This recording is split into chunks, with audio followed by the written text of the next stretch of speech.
Hello students, कैसे हैं आप सभी लोग। मैं हूं Puja Singh and welcome back to my channel accounting master class. And this is the 13th lecture. ये मेरा 13वां लेक्चर है on the subject income tax. And आज इस वीडियो में हम डिस्कस करने वाले हैं about agriculture income. Agriculture income पे ये मेरा दूसरा लेक्चर वीडियो है। एक लेक्चर वीडियो मैं ऑलरेडी अपलोड कर चुकी हूँ। तो चलिए एक बार शॉर्ट में आपको मैं बताती हूँ कि जो पिछला लेक्चर वीडियो था एग्रीकल्चर इनकम का, उसमें हमने क्या डिस्कस किया था। तो मैं आपको पिछले वीडियो लेक्चर में बता चुकी हूँ कि एग्रीकल्चर इनकम होती क्या है। लैंड से होने वाली किस इनकम को हम कहेंगे कि ये एग्रीकल्चर इनकम है, और ये जानना बहुत जरूरी है क्योंकि मेन कंफ्यूजन जो है बच्चों को यहीं पे होता है। क्वेश्चन में बहुत सारी इनकम दी जाएगी रिलेटेड विद लैंड, बच्चे उसमें आइडेंटिफाई नहीं कर पाते कि कौन सी एग्रीकल्चर इनकम में इंक्लूड करेंगे कौन सी नहीं करेंगे। ठीक है, तो इसलिए बहुत डिटेल में मैंने आपको एग्रीकल्चर इनकम बताई है। इसमें 3 इंपॉर्टेंट पॉइंट मैंने आपको बताए थे। फिर इसके बाद मैंने आपको 4 कंडीशन बताई थी। ठीक है, कि 4 कंडीशन एग्रीकल्चर इनकम यानी कोई भी इनकम हम तभी कंसीडर कर सकते हैं एज एन एग्रीकल्चर इनकम अगर ये 4 कंडीशन फुलफिल होती है तो वो भी डिटेल में समझा था। फिर उसके बाद मैंने आपको बताया था एग्रीकल्चर इनकम कितने टाइप की होती है। तो ये 6 या 7 टाइप की थी, 6 टाइप की थी। तो ये भी हमने डिटेल में समझा था। ठीक, बहुत सारे एग्जाम्पल के साथ मैंने समझाया था। और फिर उसके बाद मैंने आपको बताई थी कि लैंड से रिलेटेड कौन सी इनकम है जो कि किस में आती है, नॉन एग्रीकल्चर इनकम में आती है। ठीक है, जैसे माइनिंग की इनकम। ठीक है, माइनिंग रॉयल्टी से कुछ इनकम मिल रही है, या लैंड को कुछ स्टोर हाउस की तरह यूज किया जा रहा है, या इरिगेशन पर्पस की तरह यूज किया जा रहा है, या लैंड की जो मिट्टी है वो बेची जा रही है ईंट बनाने के लिए। ठीक है, या उस पे कोई खुदाई हो रही है, कुछ खदान है। ठीक है, तो ये सब किस में आता है, नॉन एग्रीकल्चर इनकम। तो बहुत सारे एग्जाम्पल हमने पिछले लेक्चर में डिस्कस किए थे, और मैं उम्मीद करती हूँ कि आपने पिछला लेक्चर देख लिया होगा। अगर मिस हो गया है तो कोशिश करिए कि इस वीडियो से पहले उस लेक्चर को जरूर देख लीजिएगा, क्योंकि अगर पिछला लेक्चर समझ में आया है तभी थोड़ा आगे के लेक्चर्स क्लियर हो पाएंगे। एंड आज मैं डिस्कस करने वाली हूँ लेक्चर 13 में। आज के लेक्चर में हम डिस्कस करेंगे about computation of agriculture income. तो एग्रीकल्चर इनकम होती क्या है ये हमने पिछले लेक्चर वीडियो में समझ लिया, बहुत डिटेल में समझ लिया। आज हम उसको कंप्यूट करेंगे। ठीक है, कैलकुलेट करेंगे एग्रीकल्चर इनकम कि एग्रीकल्चर, एक किसान है वो खेती कर रहा है। ठीक है, उसको बहुत सारे सोर्सेस से एग्रीकल्चर इनकम हो रही है, पर फाइनली टोटल उसने कितना कमाया एग्रीकल्चर से। ठीक है, तो वही एग्रीकल्चर इनकम कैलकुलेट करेंगे। तो उसी पे आज हम न्यूमेरिकल भी करेंगे। राइट, तो एंड तक इस वीडियो को देखिएगा। ठीक, तो चलिए फिर आज का वीडियो हम स्टार्ट करते हैं।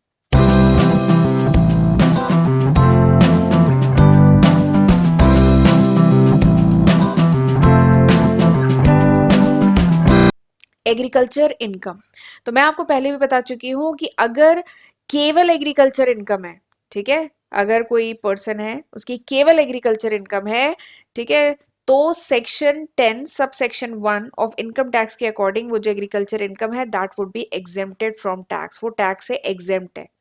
ठीक, अब बट अगर उसकी एग्रीकल्चर इनकम भी है, नॉन एग्रीकल्चर इनकम भी है, दोनों इनकम है, कंपोजिट इनकम है, अगर एग्रीकल्चर इनकम भी है नॉन एग्रीकल्चर इनकम भी है, तो इट मे बी टैक्सेबल, तो वो टैक्सेबल हो सकती है। तो उस केस में इनकम टैक्स कैलकुलेट करना होगा। बट अगर केवल एग्रीकल्चर इनकम है तो सेक्शन 10 सब सेक्शन 1 के according it is completely exempted from tax, tax से एग्जेम्प्ट है। ठीक, तो ये पॉइंट ध्यान में रखिएगा। अब एक बात, यहाँ पे अभी मैंने एक वर्ड यूज किया, अभी पिछले 5 मिनट में मैंने एक वर्ड यूज किया, पर्सन। ठीक, तो एक चीज मैं और यहाँ पे क्लियर कर देती हूँ, क्योंकि मैंने वर्ड यूज कर लिया ना पर्सन, तो पर्सन में कौन कौन आता है याद है, जो मैंने इंपॉर्टेंट टर्म वाली वीडियो बनाई है उसमें मैंने बताया ना पर्सन में कौन कौन आता है। पर्सन में आता है इंडिविजुअल, पर्सन में आता है HUF, पर्सन में आता है BOI, पर्सन में आता है AOP, पर्सन में आता है आर्टिफिशियल जुरिडिक्शन पर्सन। ठीक है, पर्सन में आता है फर्म, पर्सन में आता है कंपनी। ठीक, ये बताया मैंने पर्सन में उस लेक्चर में। बट ये जो एग्रीकल्चर इनकम, अभी जो मैंने वर्ड पर्सन यूज किया ना, उसमें ये फर्म और कंपनी नहीं आता। यहाँ पे पर्सन मतलब ये, ठीक है, यहाँ पे जो अभी मैंने वर्ड यूज कर लिया तभी मुझे क्लिक हुआ कि पर्सन मतलब तो इसमें फर्म भी आ जाएगा, कंपनी भी आ जाएगा। बट ये जो अभी हम पढ़ने जा रहे हैं ना एग्रीकल्चर इनकम के बारे में, ये यहाँ पे, या जो अभी मैं आपको पार्शियल एग्रीकल्चर इनकम और पार्शियल अगर नॉन एग्रीकल्चर इनकम है तो उस केस में हम इनकी बात कर रहे हैं, individual, HUF, BOI, AOP, artificial jurisdiction person, इनकी बात कर रहे हैं। फर्म या कंपनी के केस में कोई partial agriculture non partial income, ऐसा कुछ नहीं होता है। ठीक है, ऐसा कोई कंपोजिट इनकम नहीं होती है फर्म या कंपनी के केस में। ठीक, तो ये इनके बारे में बात है। ठीक, तो यहां तक क्लियर हुआ। चलिए आगे बढ़ते हैं। अब मैं आपको बताती हूँ कुछ इंपॉर्टेंट पॉइंट। न्यूमेरिकल करने से पहले कुछ इंपॉर्टेंट पॉइंट क्लियर होने चाहिए। तो एग्रीकल्चर इनकम कैलकुलेट करना है तो कुछ इंपॉर्टेंट पॉइंट ध्यान में रखने होंगे। 6 इंपॉर्टेंट पॉइंट आपको बताने जा रही हूँ। पहला इंपॉर्टेंट पॉइंट क्या है कि एग्रीकल्चर इनकम जो डिराइव हो लैंड से in the form of rent या रेवेन्यू के फॉर्म में, ठीक है, कोई एग्रीकल्चर पर्पज से किसी लैंड को यूज किया है, ठीक है, और रेंट या रेवेन्यू के फॉर्म में एग्रीकल्चर इनकम आ रही है, then this is chargeable, this is computed as if it were come, it is chargeable to income tax under head income from other sources। इसका क्या मतलब है? इसका मतलब ये है कि आपको मैंने पढ़ाया था ना 5 हेड्स ऑफ इनकम, 5 हेड्स पढ़ाए थे, याद आ रहे हैं कौन कौन से? पहला क्या था? Salary, income from salary. दूसरा इनकम फ्रॉम हाउस प्रॉपर्टी। तीसरा क्या था? पीजीबीपी, यानी प्रॉफिट या gain from business and profession. चौथा क्या था? Capital gain. ठीक है, पांचवा क्या था? Income from other sources, other sources. ठीक है, तो ये 5 हेड्स थे इनकम के। अब इसमें एग्रीकल्चर तो कहीं है ही नहीं। ठीक, तो इसमें पहले पॉइंट में यही कह रहा है कि अगर एग्रीकल्चर इनकम होती है, ठीक है, लैंड से बाय वे ऑफ रेंट या रेवेन्यू, तो वो किस हेड में चार्ज होगी? वो इनकम फ्रॉम अदर सोर्सेज के हेड में चार्ज होगी। ठीक, तो यही ये पॉइंट कह रहा है। दूसरा पॉइंट क्या कह रहा है कि अगर एग्रीकल्चर इनकम हो रही है from farm house, farm house से अगर एग्रीकल्चर इनकम हो रही है, एग्रीकल्चर बिल्डिंग से एग्रीकल्चर इनकम हो रही है, तो वो इनकम टैक्स के किस हेड के अंडर में चार्ज होगी? Income from house property. ठीक है, ये है ना हाउस प्रॉपर्टी, तो ये इनकम फ्रॉम हाउस प्रॉपर्टी के हेड में चार्ज होगी। ठीक, ये दूसरा पॉइंट हो गया। तीसरा पॉइंट क्या कह रहा है? तीसरा पॉइंट कह रहा है कि if from any source of agriculture income, यानी एग्रीकल्चर इनकम के किसी भी सोर्स से if there is a loss, अगर लॉस हो रहा है, then such loss shall be set off against any other source of agriculture income. ठीक है, एग्रीकल्चर इनकम के कई सोर्सेज हो सकते हैं, शायद फार्म हाउस से इनकम हो जाए, रेंट से थोड़ी इनकम हो जाए, एग्रीकल्चर ऑपरेशन से इनकम हो जाए, तो कई सोर्सेज हो सकते हैं। तो अगर एक सोर्स से लॉस हो रहा है, then this loss can be set off, वो सेट ऑफ हो सकता है अगेंस्ट एग्रीकल्चर इनकम से, वो लॉस सेट ऑफ हो सकता है। ठीक है, तो यही है तीसरा पॉइंट।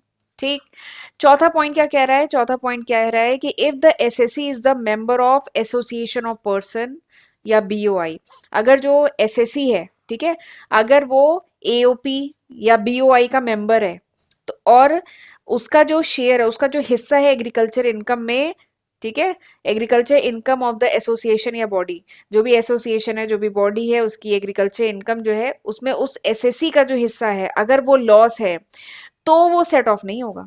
ठीक है, this loss shall not be set of, this loss shall not be set off against any other agriculture income, कोई भी दूसरी जो एग्रीकल्चर इनकम है उस एसएससी की, उससे सेट ऑफ नहीं होगा। ठीक, बट अगर इंडिविजुअल का केस है तो सेट ऑफ होगा। बट अगर वो एसएससी इनका मेंबर है, एओपी बीओआई इनका मेंबर है, और अगर उसका जो हिस्सा है उसमें लॉस हो रहा है, तो वो सेट ऑफ नहीं होगा against any other source of in agriculture income of SSC. ठीक, तो ये चौथा इंपॉर्टेंट पॉइंट है। पांचवा इंपॉर्टेंट पॉइंट, सेकंड लास्ट कह लीजिए इंपॉर्टेंट पॉइंट, ये है कि if there is a loss from agriculture, अगर एग्रीकल्चर से लॉस हो रहा है, ठीक है, तो ये लॉस कैरी फॉरवर्ड हो सकता है। ठीक है, ये लॉस क्या करेंगे? कैरी फॉरवर्ड होगा, और ये आगे इस लॉस को सेट ऑफ किया जा सकता है against the agriculture income in the following 8 year, यानी अगले 8 साल में। अगर एक साल में लॉस हो रहा है, तो इस लॉस को कैरी फॉरवर्ड किया जा सकता है अगले 8 साल तक। ठीक है, फॉलोइंग 8 ईयर तक कैरी फॉरवर्ड किया जा सकता है, provided return of income has been filed, अगर इनकम टैक्स रिटर्न फाइल किया गया है तो। ठीक, और एक और चीज क्या है? एसेसिंग ऑफिसर जो है वो उस लॉस को एसेस करेगा, उस लॉस को डिटरमाइन करेगा, तो उस केस में ये जो लॉस है आगे कैरी फॉरवर्ड किया जा सकता है। राइट, तो ये पांचवा इंपॉर्टेंट पॉइंट हो गया। छठा और आखिरी इंपॉर्टेंट पॉइंट क्या है कि if the net result of the computation, आपने जो भी अभी कंप्यूटेशन किया, एग्रीकल्चर इनकम कैलकुलेट किया, इसमें अगर लॉस आ रहा है, ठीक है, अगर नेट रिजल्ट लॉस आ रहा है, आपने सारे रूल फॉलो करके कंप्यूट किया, उसमें अगर लॉस आ रहा है, देन वो जो लॉस है उसको इग्नोर किया जाएगा और माना जाएगा कि एग्रीकल्चर इनकम क्या है? निल, कुछ नहीं है, एग्रीकल्चर इनकम निल है। ठीक है, तो ये 6 इंपॉर्टेंट पॉइंट है, थोड़े से ध्यान रखने हैं जब हम एग्रीकल्चर इनकम के क्वेश्चन करेंगे तो। राइट, चलिए आगे बढ़ते हैं। अच्छा, आगे बढ़ने से पहले मैं थोड़ा सा बताना चाहूंगी कि this is the list of subject जो मैं आज की तारीख आज की तारीख मतलब अगस्त 2022 तक अपने चैनल पे अपलोड कर चुकी हूँ। अगर ये वीडियो आप कुछ महीने बाद, कुछ साल बाद देख रहे हैं, 2023-24 में देख रहे हैं, तो मैं इसमें काफी न्यू सब्जेक्ट ऐड कर चुकी होंगी। ये अभी तक है, 2022 तक, अगस्त 2022 तक। ठीक है। तो अगर आपको ये सब सब्जेक्ट पढ़ने हैं तो मेरे चैनल पे मैंने सबकी सेपरेट प्लेलिस्ट बनाई हुई है। बेटर होगा कि प्लेलिस्ट देख ले मेरे चैनल पे, क्योंकि मैं इसमें काफी न्यू सब्जेक्ट ऐड कर चुकी होंगी। तो बेटर है मेरे चैनल पे प्लेलिस्ट देखिएगा, जो भी सब्जेक्ट पढ़ना चाह रहे हैं होपफुली आपको उस पर मिल जाएगा। 500 से भी ज्यादा वीडियो लेक्चर्स मैं अपने चैनल पे अपलोड कर चुकी हूँ आज की तारीख तक। तो जरूर इसका फायदा उठाइएगा, खुद भी पढ़िएगा और फ्रेंड्स के साथ भी जरूर शेयर करिएगा। और चैनल को अभी तक नहीं सब्सक्राइब किया है तो जरूर सब्सक्राइब कर लीजिए। लेक्चर समझ में आया, लेक्चर यूजफुल लगा तो लेक्चर को लाइक करना मत भूलिएगा। नोटिफिकेशन बेल भी जरूर प्रेस करिएगा, तभी आपको मेरे अपकमिंग वीडियोस हैं उनकी नोटिफिकेशन मिल पाएगी। राइट। और अगर मेरे चैनल को सपोर्ट करना चाहते हैं, अगर चाहते हैं कि मैं इसी तरीके से और ज़्यादा वीडियो लेक्चर्स लाती रहूं और बेटर रिसोर्सेज को यूज़ करके अपने लेक्चर को और इम्प्रूव कर सकूं, तो प्लीज़ मेरा जो चैनल की मेंबरशिप है आप वो भी ले सकते हैं। सब्सक्रिप्शन के बटन के बगल में आपको एक ज्वाइन का बटन मिलेगा, आप उसको प्रेस करके मेरे चैनल की मेंबरशिप भी ले सकते हैं। इससे मेरे चैनल को सपोर्ट होगा, मैं और बेटर रिसोर्सेज यूज़ कर पाऊंगी अपने चैनल के लिए। ठीक है। तो चलिए अब आगे बढ़ते हैं और अब हम करेंगे कुछ क्वेश्चन। ठीक। पहला क्वेश्चन क्या है, विजिबल है ना आपको? वैसे मैं रीड भी कर रही हूँ क्वेश्चन। पहला क्वेश्चन करते हैं। Compute net agriculture income from cultivation of land. Land cultivate किया गया है, लैंड पे खेती की गई है, तो आपको कैलकुलेट करना है नेट एग्रीकल्चरल इनकम। एक्चुअली क्या होता है, काफी देर तक जब आप कॉन्टिन्यूस बोलते हैं तब ऐसी आवाज निकलने लगती है। Agricultural income. ठीक। चलिए, तो आपको कुछ इन्फॉर्मेशन दी गई है। पहली इन्फॉर्मेशन क्या है, cell proceed of agricultural produce, यानी जो एग्रीकल्चर प्रोड्यूस है इसको सेल किया गया है, तो कितना मिला, 2 लाख। डेप्रिसिएशन ऑन इक्विपमेंट, जो भी इक्विपमेंट्स हैं जो एग्रीकल्चर में यूज हो रहे हैं उस पर डेप्रिसिएशन लगा है 10,000 का। बीज आए हैं, बीज की कॉस्ट क्या है, 10,000। फर्टिलाइजर 5,000 के डाले गए हैं। लेबर चार्जेस दिए गए हैं 25,000 के। और electricity charges on agriculture, electricity use की गई है खेती में 15,000 की। ठीक है। तो आपको क्या कैलकुलेट करना है, नेट एग्रीकल्चरल इनकम, आपको ये कैलकुलेट करना है। ठीक। This is the question. तो अब देखिए, ये जो एग्रीकल्चर प्रोड्यूस उगाया गया, इसे मार्केट में कितने में बेचा गया, 2 लाख में बिक गया, यानी क्या ये इनकम है? नहीं, ये इनकम नहीं है। जैसे आप अकाउंट्स में करते थे ना, एकदम सेम वही कॉन्सेप्ट यूज करना है, या जो मैंने कॉस्ट अकाउंटिंग में पढ़ा है एकदम सेम वही है। सेल्स कितने की सेल की, उसमें से हम माइनस करेंगे कॉस्ट, कॉस्ट मतलब खर्चे माइनस करेंगे और तब जाके हमारा निकलेगा ना प्रॉफिट या इनकम निकलेगी। ठीक है। वही कॉन्सेप्ट यहाँ पे है। पहले कितने की सेल की, जो भी एग्रीकल्चर प्रोड्यूसर उसे मार्केट में कितने में बेचा, उसमें से हम माइनस करेंगे क्या, कॉस्ट, कितने की लागत लगी। ऐसे ही तो खेती नहीं हो गई ना। बीज लगाने बीज उस पे, बीज पे खर्चा हुआ होगा, फर्टिलाइजर पे खर्चा हुआ होगा, लेबर को आपने खर्चा दिया होगा, इलेक्ट्रिसिटी का खर्चा आया है। ठीक है। तो इनकी ये सब क्या है, एक्सपेंस है, कॉस्ट आई। तो सेल्स में से कॉस्ट को माइनस करेंगे तब जाके आपकी निकल के आएगी इनकम। तो बस यही लॉजिक यूज करना है। ठीक। तो कैसे करेंगे क्वेश्चन, सबसे पहले हम ऊपर लिखेंगे कंप्यूटेशन ऑफ एग्रीकल्चर इनकम। सबसे ऊपर लिखेंगे कंप्यूटेशन ऑफ एग्रीकल्चर इनकम।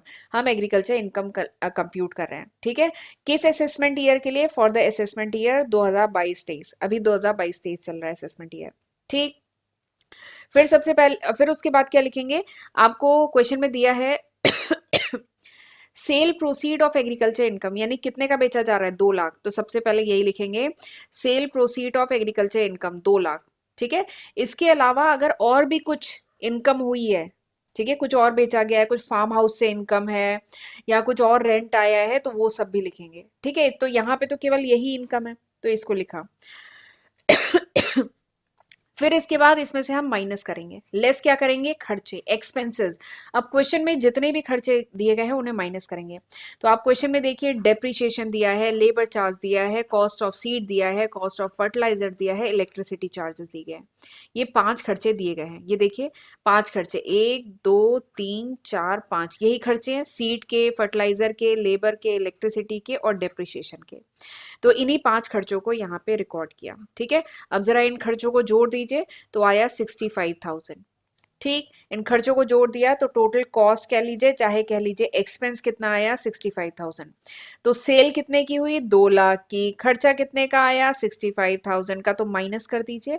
तो हमारा आ गया नेट एग्रीकल्चर इनकम, यानी नेट में एग्रीकल्चर से कितनी इनकम हुई 1,35,000 निकल आया। कितना आसान है करना। तो एग्रीकल्चर इनकम कंप्यूट करना काफी आसान है। एक और क्वेश्चन कराती हूँ, थोड़ा सा स्क्रीन को बड़ा कर लीजिएगा, वैसे मैं क्वेश्चन रीड कर रही हूँ। अब यहाँ पे एक जगह से इनकम नहीं हो रही है, ठीक है, एग्रीकल्चर इनकम हो रही है लेकिन यहाँ पे केवल एक ही सोर्स नहीं है, एक से ज्यादा सोर्स है। ठीक है, तो थोड़ा सा ध्यान से देखना है। From the following compute net agriculture income. आपको कुछ इन्फॉर्मेशन दी गई है, 7 इन्फॉर्मेशन है, आपको एग्रीकल्चर इनकम कंप्यूट करनी है। सबसे पहला क्या है, इनकम फ्रॉम ग्रेन बिजनेस, यानी ग्रेन मतलब अनाज, अनाज का कुछ बिजनेस है, ठीक है, उससे इनकम हो रही है। कितने की इनकम हो रही है 1,87,500, लेकिन उसमें including amount receive 38,000 from wheat produce at own agriculture land, यानी खुद के एग्रीकल्चर लैंड पे 38,000 38,000 की वीट गेहूं बोया गया, ठीक है, और उसको भी बिजनेस में बेचा गया, उसको भी मार्केट में बेचा गया, तो उससे मिला 38,000 का बिका। और टोटल कितने का ग्रेन बिजनेस में टोटल कितने की इनकम हुई है 1,87,500। ठीक, ये पहली इंफॉर्मेशन। दूसरी क्या है, सेल ऑफ एग्रीकल्चर प्रोड्यूस, जो भी एग्रीकल्चर प्रोड्यूस, जो भी खेती की गई है उससे जो भी एग्रीकल्चर प्रोड्यूस हुआ है उसे बेच करके 48,000 मिला, ये दूसरी इंफॉर्मेशन। नेक्स्ट है लीज रेंट, ये लीज लिखा है मैंने, लीव कर दिया, lease rent receive from land given to tenant for agriculture operation. Agriculture operation के लिए कुछ लैंड दिया गया है, उससे रेंट रिसीव हो रहा है कितना 18,000, ये अगली इंफॉर्मेशन है। ठीक है, next is payment of government land revenue on agriculture land, यानी कुछ गवर्नमेंट लैंड रेवेन्यू टैक्स वगैरह पे किया जा रहा है 6,000 का, ठीक है, एग्रीकल्चर लैंड पे। Next is expenses on power irrigation and farm labour पे खर्चा हो रहा है 10,600 का। फिर उसके बाद purchase of seeds fertiliser and pesticide पे खर्चा हो रहा है 7,500 का। ट्रैक्टर हायर किया गया है खेती के लिए, एग्रीकल्चर ऑपरेशन के लिए, कितने का 2,500 का। ठीक है, तो ये आपको इंफॉर्मेशन दी गई है। आपको क्या कैलकुलेट करना है, नेट एग्रीकल्चर इनकम। ठीक, अब इस क्वेश्चन में ध्यान से देखिए, क्या यहाँ पे जो इनकमिंग कह लीजिए जो रिसीविंग हो रही है, जो अमाउंट रिसीव हो रहा है, क्या वो एक ही जगह से रिसीव हो रहा है, नहीं। आप देखिए सबसे पहला क्या है, ग्रेन बिजनेस है जिसमें एक 1,87,500 की इनकम रिसीव हो रही है, लेकिन ये बिजनेस की इनकम है। आपको मैंने पिछले लेक्चर में बताया था ना, अगर अपने खेत पे आपने कुछ उगाया और उसको बेचा तो वही एग्रीकल्चर इनकम मानी जाएगी। आपने पीछे मंडी से सामान खरीदा, कोई सब्जी अनाज खरीदा और मार्केट में बेचा, तो वो एग्रीकल्चर इनकम में नहीं आएगा। ठीक है, तो इनका ग्रेन का बिजनेस था, अनाज का बिजनेस था, पीछे से खरीद रहे थे और आगे बेच रहे थे, लेकिन उसमें से 38,000 का जो अनाज है, गेहूं है, वो उनके खेत का था। तो ये जो 38,000 का है ना, यही इनकी इनकम है। ठीक है, तो 38,000 इसमें से केवल लिया जाएगा। फिर अगली इनकम इनकी क्या है एग्रीकल्चर से, देखो ये है सेल ऑफ एग्रीकल्चर प्रोड्यूस, इन्होंने सेल किया, उगाया था खेती करके और वो बेचा कितने का 48,000 का। ठीक है, फिर इसके बाद इन्होंने जमीन रेंट पे दी थी, वहां से भी इनकम हुई, एग्रीकल्चर ऑपरेशन के लिए जमीन यूज हो रही थी, तो वहां से इनकम हुई कितनी 18,000 की। तो यहाँ पे देखिए इनका जो एग्रीकल्चर सोर्स से जो इनकम है वो एक जगह से नहीं है, वो 3 जगह से है। तो ये तीनों की इनकम मिला के क्या हुआ, इनकम हुई। ठीक, बट इसमें से अभी हम क्या माइनस करेंगे बताइए, क्या माइनस करेंगे, खर्चे, एक्सपेंसेस। ठीक, क्या क्या खर्चे हैं, ये देखिए, ये गवर्नमेंट को कुछ लैंड रेवेन्यू दिया है कितने का 6,000 का, पावर इरिगेशन वगैरह में खर्चा हुआ है कितने का 10,600 का। अगला क्या है, फर्टिलाइजर वगैरह आए हैं कितने के 7,500 के। ट्रैक्टर हायर किया गया है कितने का खर्चा आया 2,500 का। ठीक है, तो ये हो गए आपके एक्सपेंसेस, 4 एक्सपेंसेस और 3 इनकम के सोर्सेज। ठीक, तो चलिए क्वेश्चन करना शुरू करें। क्वेश्चन में सबसे ऊपर क्या लिखेंगे, computation of net agriculture income किस ईयर के लिए, फॉर असेसमेंट ईयर 2022-23। ठीक, फिर इसके बाद बताया ना 3 जगह से पैसे आ रहे हैं। सबसे पहला क्या है, सेल ऑफ ओन क्रॉप, यानी खुद के जो क्रॉप थे, खुद की वीट थी, उसको बेचा, कितना आया 38,000 38,000। फिर रेंट, जो एग्रीकल्चर ऑपरेशन के लिए जो जमीन लीज पे दी है वहां से रेंट आ रहा है कितना 18,000। ठीक। फिर एग्रीकल्चर प्रोड्यूस को सेल करके कितना आ रहा है 48,000, तो यही देखिए अभी पिछला बताया ना, 48,000, 38,000 और 18,000, ये लिख दिया 18,000, 48, 38, तीनों को सम किया कितना आया 1,04,000। 1,04,000 यानी टोटल सेल करने, मतलब सेल नहीं, टोटल जो इनकम आ रही है, ठीक है, वो इतनी आ रही है। अब इसमें से हम माइनस करेंगे, लेस करेंगे खर्चे, एक्सपेंसेस, ठीक। तो खर्चे चार थे ना, पहला लैंड रेवेन्यू पे किया 6,000 का, पावर इरिगेशन में 10,600, और सैंड सीड फर्टिलाइजर में, मैं सैंड बोल रही हूँ, सीड फर्टिलाइजर वगैरह में 7,500 का खर्चा आया। ट्रैक्टर हायर किया तो कितना आया 2,500 का, ठीक है। फिर आप इनको क्या करेंगे, सम करेंगे, ठीक है, इनको सम कर लीजिएगा, जितना आएगा, कितना आएगा आप इनको सम करिए, बताइए कितना आएगा, इनको सम करेंगे यू विल गेट 26,600।